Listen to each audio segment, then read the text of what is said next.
All right, so it's day 2 of the Explorer teardown. And last night we did get the engine out, engine and transmission. I'm glad to have this guy out of the car and ready to be cleaned up and prepped to go into the Mustang. But today I want to continue pulling off parts from the donor car, parts that I'm going to need for my own swap. There's a handful of them. And there's a few parts that I'm not sure I'm going to need, but I do want to hang on to. Just to make sure, I have the wiring harness to remove, the engine computer, ECU. I definitely need to pull out the axle. I think I might save that for last because I want to keep this thing rolling for as long as possible. And I'm going to strip out just about everything from the rest of this car, just to sell for parts and try and make my money back on this donor car. So I'm not sure where to start. I guess maybe we'll start in the engine bay and just start pulling these parts off. All right, let's take a look at this engine really quick now that it's daylight and I'm not completely tired. And we'll see what we're dealing with here. At first glance, it's pretty wide. I don't know, I guess it's a pretty typical, small block push rod V8 size. I'll do some measurements, but I'm pretty sure it's gonna fit in the Mustang. I really hope so. It does seem to have some high mount, power steering pump, alternator. I'm gonna be removing the air compressor, so that's good. That's typical of truck motors, so I'm glad to see those up high and glad to see everything is pretty narrow down low, so I think that should be okay. These exhaust manifolds, I did read ahead of time that these are restrictive, and it's crazy how small these tubes are. It's actually like a 2-into-1 here, and it just seems like this thing is pinched everywhere for bolt clearance and things like that. So I think I'm probably gonna look for headers. I'm definitely gonna hang on to these manifolds just in case, but hopefully I'll find some good cheap header options. Other side is the same. It's crazy. Yeah, these look definitely very, very restrictive here, so we'll likely be pulling those guys off. Couple of oil leaks. Oh, looks like it's cracked there too. Or I don't know, maybe it's supposed to be like that, but a little bit of an oil leak over here, so we'll have to try and figure out what's going on. Maybe a valve cover. I haven't really decided how much I'm going to tear off this engine. The idea was to kind of just drop it right back in and keep it pretty much stock, but I might take off the intake manifold and try and give everything a good clean. I'll definitely pressure wash this guy probably today, so other than that, it looks pretty good. The wiring was very, very easy on this guy. Just a couple of big connectors here, and this thing pretty much has a standalone little setup here, so it was actually very convenient for an engine pull, so that's awesome. And that means I could probably keep that more or less just like that, and we'll strip down whatever wires, obviously pull this guy all the way out from wherever it goes, and hopefully we'll be able to strip down just the wires out of this side here. This looks like the ECU to me, so definitely be pulling that guy out. All right, cool. Well, let's get started. I think we'll go after, some of this important stuff, and yeah, let's get to it.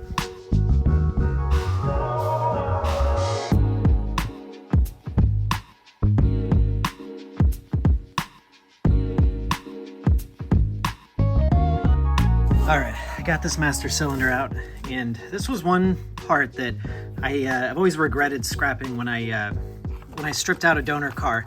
Oftentimes these master cylinders can fit into old cars, and this will give me a disc brake, whatever bias thing. Maybe the brake booster too. Sometimes you can actually retrofit these guys into old cars as well.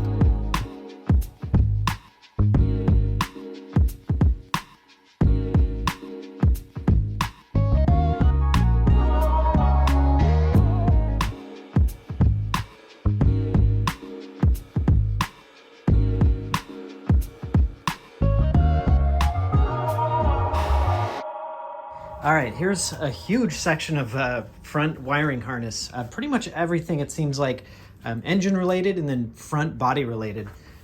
And gosh, yeah, when you look in here, there's really I don't think there's any wiring left. So it's actually pretty convenient. This must be the easiest front wiring harness I've ever removed. Just 3 giant connectors here with bolts, and this whole thing came out. So I'll definitely need some of this, not all of it, definitely not all of it, but some of this, because the engine hooks up right here, goes right into that engine harness right there. So I have a feeling this one's going to get stripped down, cut up, and hopefully I'll get just the essentials out of this thing. All right, that's a problem for me. That's a future Barry problem, so we'll ignore that for now and keep hacking this thing up. All right, so next important thing I want to take out is this throttle cable here, and I'm not sure if I'm going to be able to use it, but I'm going to try, because this end and this bracket are obviously perfectly fit for the motor. So, but before I can take it out of here, of course, I got to remove it from the pedal, and I guess to get to the pedal, it's probably easier to remove this passenger seat. So let's take the seat out. Maybe I'll take the center console out, and then we'll see if we can get to that pedal.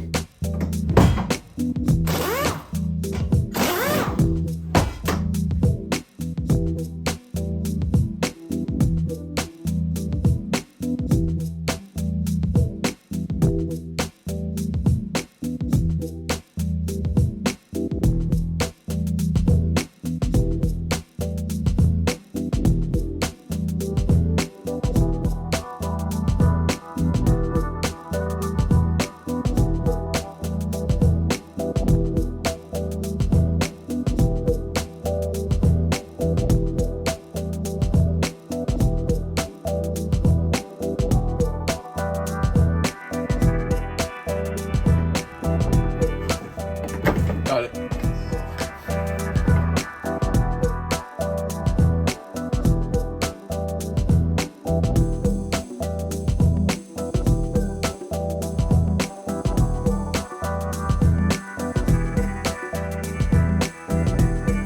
All right, I got this thing rolled out here.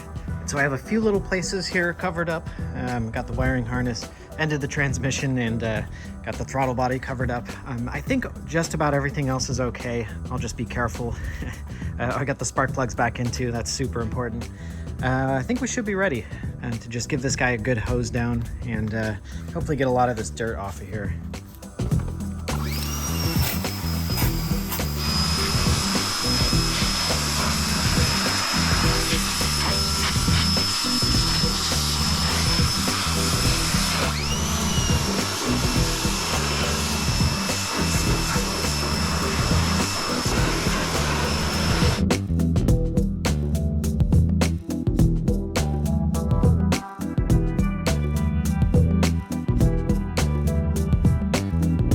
All right, way better. Awesome. It's good to see this thing all cleaned up. All right, so the next thing I want to do, I think, is try and get this fuel tank out of here. I think I need the height of the wheels and the axles before I can get the fuel tank out from under the car. So there isn't any access to the top of the tank from here, like you find sometimes behind the rear seat. But there are a lot of fuel lines to disconnect up top, and it's maybe hard to get to. So I'm thinking I'm just gonna cut a hole in the floor and very carefully cut a hole in the floor so that I can undo all of the fuel lines and the fuel tank should drop right out. So if my calculations are correct, I think somewhere like this. Marker's dying. All right, well, close enough. If I cut this out and then peel this back, I should be able to get access to those fuel lines and wires and stuff up there, and we should be in business.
still think that maybe I don't have enough room. That's a pretty tall gas tank up there, so I don't think it's gonna slide out from under the car. I'm gonna go ahead and jack this thing up from the back, and hopefully that'll give us enough room.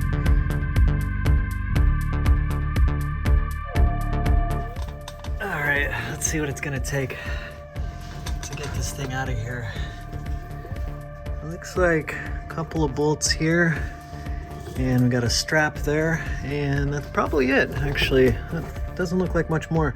I think if I take these two bolts off first, it'll probably rest on this, and then I can take those two off, and we can maybe get this down. It's probably pretty heavy. I think there's about a half a tank in this thing, so I should be careful. All right.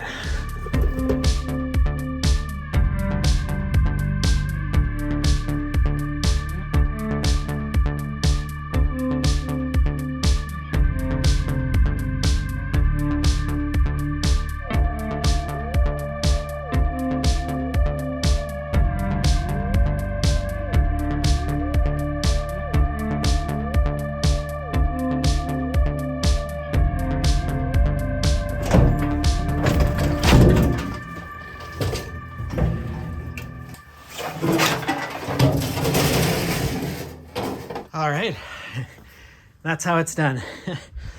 The transmission jack turned out to be a pretty good gas tank jack as well, but I'm definitely gonna take all of this gasoline and put it in my car, so that's a good, like, I don't know, 50 bucks in gas right there. Cool, that's good to have that out. I'm pretty sure, so I think that just leaves the last big piece, which is the rear axle.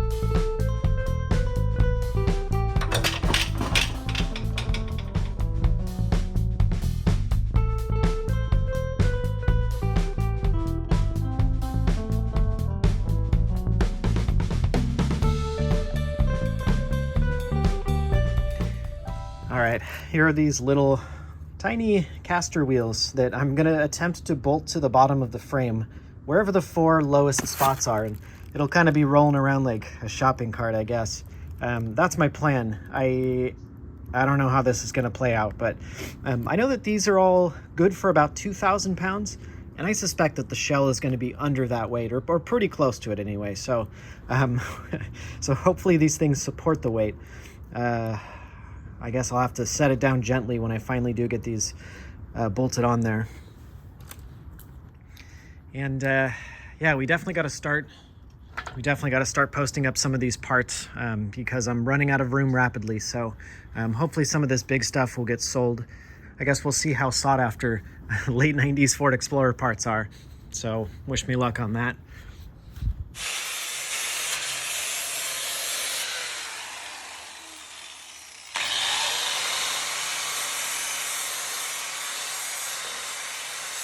All right, so we're working on trying to figure out how to attach these wheels, and I was gonna do self-tapper bolts, but I'm not sure how easy it's gonna be to get through this frame steel here. So we're gonna try and weld on these little caster wheels to the frame, and hopefully that'll be a little easier to get on there, and it'll probably hold a little bit better too. I'm gonna hold it for you while I do that. Towards the front. It's swivel, it doesn't matter.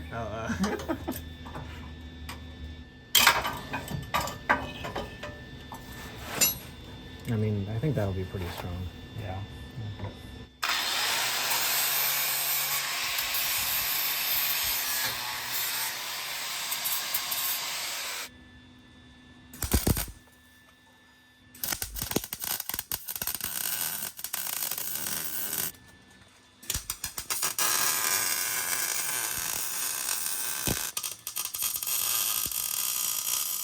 In the circumstances of what we're doing, it's fine.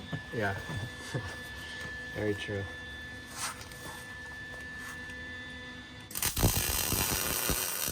Yep.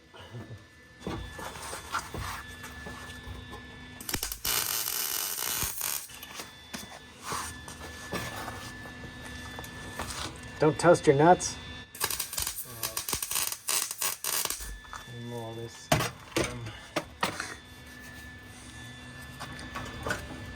I think that's okay. Yeah, I think if we do the inside, it's gonna be fine.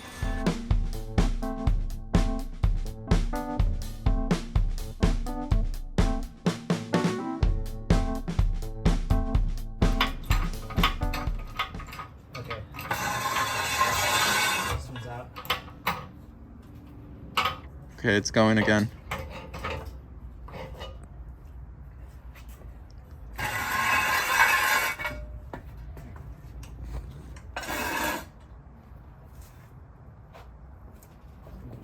Easy, easy. Yeah.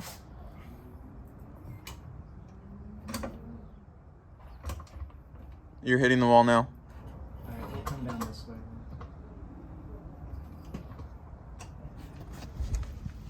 Close. We're both about 4 inches off. I guess you can park it. And we have touchdown.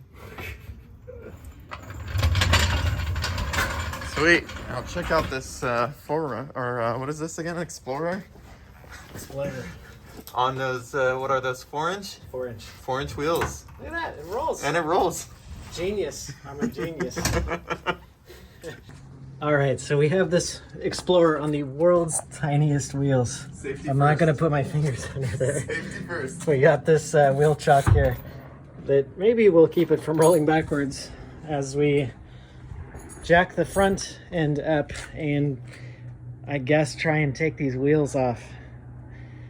All right, let's do it.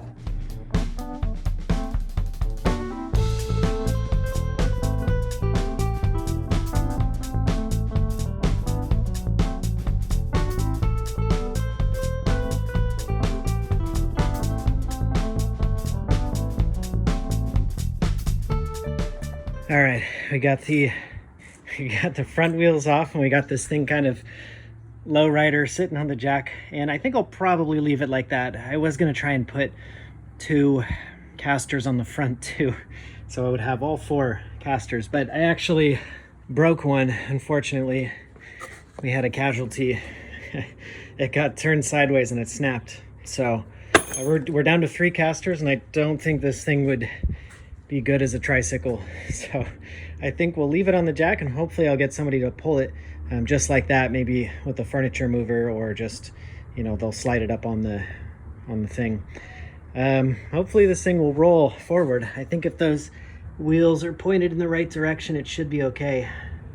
It's crazy. This is probably going to be the first and only time you'll ever see an Explorer on 4s. All right, I think the last thing I want to do today is just get this guy pressure washed and cleaned up, and we can move it inside, get it on jack stands. All right, I'm pretty tired, so I think I'll take care of this and I'll call it a day.